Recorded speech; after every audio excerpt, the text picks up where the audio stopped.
आप 22% के मालिक हैं, आप ज्यादा कब्जे में बैठे हैं, ज्यादा कीमत में बैठे हैं, इनको किराया दीजिए पिछले 50 साल का।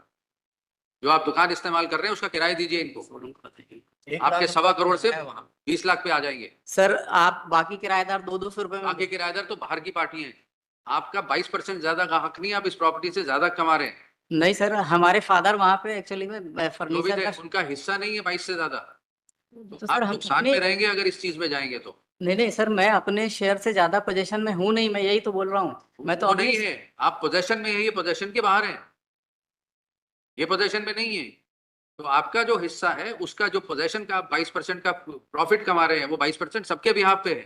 सर अगर उसका 80% हिस्सा इनको देना पड़ेगा। सर अगर टोटल प्रॉपर्टी में ओपन टू स्काई लैंड मतलब मेरी भी अगर जोड़ लेंगे और जो खाली हो गई है वो भी जोड़ लेंगे, तो मात्र 1440 स्क्वायर फीट जो जगह है वो अब किराएदारों के पास में है। देखिए, बाकी तो बेटर ये होगा इसको समझौते से सुलझा लीजिए।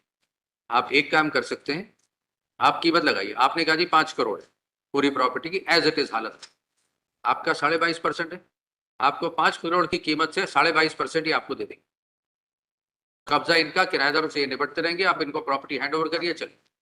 सर मेरा एक्चुअली में बिजनेस हो रहा है, मैं ये लोग तो वहाँ फिर रहते आप हैं। इनको खरीदिए, तो सर इनका ये अपनी 80% कीमत, खरीदिए। सर ये कीमत वही तो आपको समझा रहे हैं, आप 22% से बिजनेस कर रहे हैं और कमाई कर रहे हैं, ये जीरो है। तो आप जो कमाया इतने सालों में उसका इनको हिस्सा दीजिए, क्योंकि इनका हक है इस प्रॉपर्टी, जिस प्रॉपर्टी में आप बैठे हैं, जिस दुकान में आप कब्जा करके बैठे हैं और बिजनेस कर रहे हैं, उसमें इनका 80% हक है, आपका 22% हक है।